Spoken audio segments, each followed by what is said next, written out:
여러분, 그런 곳 있지 않아요? 유독 이상한 소문이나 무서운 이야기가 끊이지 않는 곳이요. 마치 자석처럼 온갖 괴담을 끌어당기는 그런 장소 말이에요. 오늘 이야기할 곳이 바로 그런 곳 중 하나입니다. 바로 수원역이죠. 지금부터 수원역을 둘러싼 아주 오싹한 이야기 속으로 한번 들어가 보시죠. 자, 이 말 한마디가 모든 것의 시작이었어요. 아저씨 놀다가 싸게 해줄게. 그냥 흔한 호객 행위라고 생각할 수도 있겠죠. 근데요, 실제로 한 남성이 겪었던 이 짧은 만남이 수십 년 동안이나 묻혀있던 아주 어둡고 끔찍한 역사의 문을 활짝 열어버리는 계기가 됩니다. 자, 시간은 2010년으로 거슬러 올라갑니다. 늦은 밤이었어요. 대학생 최 씨가 하루를 마치고 수원역을 통해서 집으로 가고 있었죠. 역 계단을 거의 다 올라왔을 때였을 거예요. 갑자기, 정말 갑자기 누군가가 불쑥 나타나서 최 씨의 팔을 톡 하고 붙잡는 겁니다. 돌아보니 아주머니 두 분이 서 있었던 거죠. 그 제안을 거절하고 집에 돌아왔는데 이 최 씨는 기분이 영 찜찜했던 거예요. 그래서 자기가 겪은 일을 인터넷 커뮤니티에 올렸습니다. 그랬더니 와, 정말 순식간에 댓글이 엄청나게 달리기 시작하는 거예요. 그거 인신매매 아니냐, 조심했어야 한다, 이런 경고부터 시작해서 온갖 추측들이 막 쏟아졌죠. 반응이 정말 뜨거웠습니다. 그런데 그 수많은 댓글들 사이에서 유독 사람들 눈길에 사로잡는 글이 하나 있었어요. 닉네임이 드리프트였는데 이 사람이 이렇게 말하는 거예요. 절대 그 아줌마들 따라가면 안 됩니다. 그러면서 자기가 군대 선임한테 직접 들었던 정말 무서운 실화 하나를 들려주겠다고 한 거죠. 단순한 추측이 아니었던 거예요. 자, 이 드리프트라는 사람의 글을 따라서 이제 이야기는 1990년대 후반으로 훌쩍 거슬러 올라갑니다. 주인공은 휴가를 나온 젊은 군인이에요. 수원역 근처에서 친구들이랑 신나게 술을 마셨는데 좀 과했던 거죠. 잔뜩 취한 상태에서 그는 정말 운명을 바꿔버릴 결정을 하게 됩니다. 그때 마침 한 할머니가 다가와서 아주 싼 값에 하룻밤 묵을 방을 주겠다고 제안을 해요. 술도 취했고 솔깃했던 군인은 할머니를 따라 나섰죠. 어둡고 으슥한 골목으로 들어가니까 꿈의 궁전이라는 아주 허름한 여관이 있었어요. 방에 혼자 남겨졌는데 잠시 후에 그 할머니가 다시 들어오는 거예요. 근데 뭘 들고 왔냐면 아주 크고 무거워 보이는 보따리를 들고 왔어요. 그러더니 그걸 바닥에 툭 내려놓으면서 이렇게 말하는 겁니다. 아주 말을 잘 듣는 아가씨야. 자, 보따리 안에 뭐가 들어있었을까요? 술에 취한 군인은 뭐 별의별 생각을 다 했겠죠. 혹시 자기처럼 술 취한 여자가 묶여 있기라도 한 건가? 근데요, 어쩌면 차라리 그게 나았을지도 몰라요. 왜냐면 그가 곧 마주하게 될 진실은 정말 상상을 초월하는 거였거든요. 보따리를 풀었는데 그 안에는 정말 너무나 아름다운 여자가 들어 있었습니다. 그런데 팔과 다리가 없었어요. 사지가 모두 없는 상태였던 거죠. 더 소름 끼치는 건 그 여자가 군인을 보면서 그저 환하게 웃고만 있었다는 겁니다.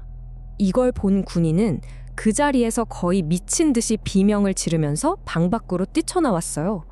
그런데 여관 문 밖에는 아까 그 할머니가 너무나 태연하게 앉아서 이렇게 묻더래요. 재밌게 놀았어? 너무 무서웠던 군인은 뒤도 안 돌아보고 도망쳤고 혹시나 처벌받을까봐 두려워서 이 끔찍한 일을 신고조차 하지 못했다고 합니다. 자, 드리프트가 올린 이 꿈의 궁전 이야기는 그야말로 인터넷에 발칵 뒤집어 놨습니다. 그런데 놀라운 일은 그 다음에 벌어져요.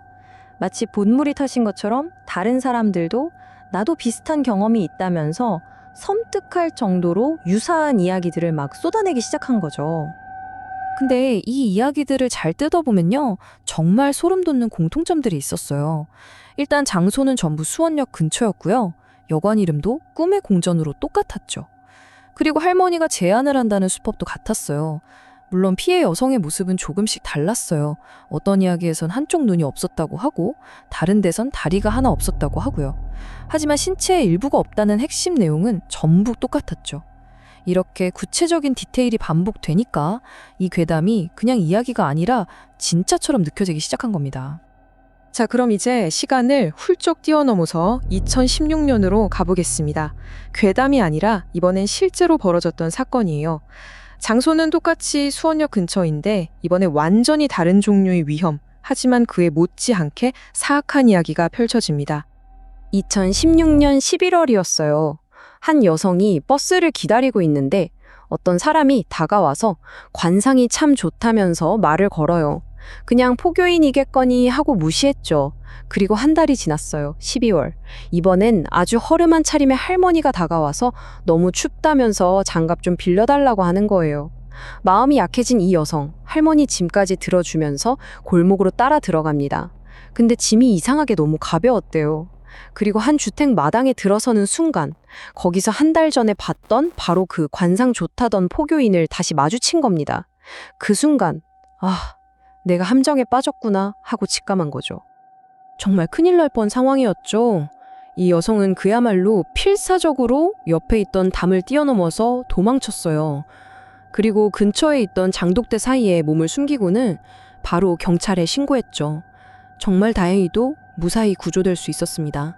그리고 경찰 조사를 통해 이 사람들의 소름 끼치는 정체가 드러나게 됩니다. 경찰이 밝혀낸 진실은 정말 충격적이었습니다. 이 사람들은 그냥 사이비 종교 포교 집단이 아니었어요. 피해자의 동정심을 이용해서 접근한 다음에 약을 먹여서 정신을 잃게 만들고 금품을 빼앗는 말 그대로 약탈적인 범죄 조직이었던 거죠. 더 무서운 건 경찰 조사 결과 이들이 무려 한 달 넘게 이 여성의 동선을 파악하면서 치밀하게 범죄를 계획했다는 사실이 밝혀졌다는 겁니다. 자, 이렇게 놓고 보면 수원역을 둘러싼 두 가지 위협이 보이죠? 하나는 도시 괴담이고 다른 하나는 실제 범죄예요.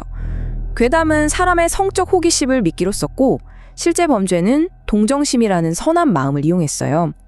유인하는 방식은 달랐지만 결국 둘 다 수원역이라는 공간이 어떻게 이런 약탈적인 범죄의 배경이 될 수 있는지를 너무나 명확하게 보여준다는 공통점이 있습니다. 그럼 여기서 가장 중요한 질문을 던져봐야겠죠? 왜 하필 수원역이었을까요? 도대체 무엇이 이 장소를 이렇게 끔찍하고 어두운 이야기들의 온상으로 만든 걸까요? 사실 좀 아이러니한데요. 그 이유가 바로 수원역의 아주 편리한 교통에 있습니다. 수원역은 전국 각지에서 사람들이 모이는 아주 중요한 교통의 중심지잖아요. 지방에서 서울로 오가는 사람들도 꼭 거쳐가고요. 이렇게 유동인구가 많다 보니까 자연스럽게 주변의 숙박업소나 유흥시설이 엄청나게 밀집하게 된 거죠. 특히 역사적으로 수원역 뒷골목에는 규모가 꽤 큰 집창촌이 있기도 했고요. 사회적으로 좀 취약한 분들이나 외국인 노동자들도 많이 거주하고요. 바로 이런 환경이 범죄가 자라나고 또 어두운 괴담이 사실처럼 퍼져나가기 딱 좋은 토양이 되어준 겁니다. 자, 그럼 이제 이 이야기들을 현재로 다시 가져와 볼게요. 이 끔찍한 전설과 실제 사건들이 오늘날 우리에게 어떤 경고를 던지고 있는지 한번 정리해 보겠습니다. 물론 지금의 수원역은 예전과 많이 달라졌습니다. 가보신 분들은 알겠지만 대형 백화점이나 호텔도 들어서면서 훨씬 밝아졌고요. 수원시에서도 적극적으로 불법 업소들을 단속하면서 과거의 그 어두운 이미지를 벗어던지려고 정말 많은 노력을 하고 있습니다. 그럼 꿈의 공전 괴담은 진짜였을까요? 사실 그 이야기의 출처는 정확히 알 수 없습니다. 아마도 사람들이 입을 거치면서 조금씩 살이 붙고 과장되었을 가능성이 아주 높죠. 하지만 여기서 중요한 건 그게 아니에요. 이 이야기가 사실이냐 아니냐보다 이게 왜 그렇게 널리 퍼졌을까? 그 배경에 있는 진짜 불안감을 봐야 한다는 거죠. 한번 생각해 보세요. 어떤 이야기가 이렇게까지 현실적으로 느껴진다면 과연 어디까지가 진실이고 어디부터가 전설인지 구분하는 게 그렇게 중요할까요? 어쩌면 이 괴담들의 진짜 힘은 그 사실 여부가 아니라 우리 눈에 보이지 않는 곳에 분명히 숨어 있는 현실적인 위험에 대한 아주 강력한 경고, 그 자체가 아닐까요?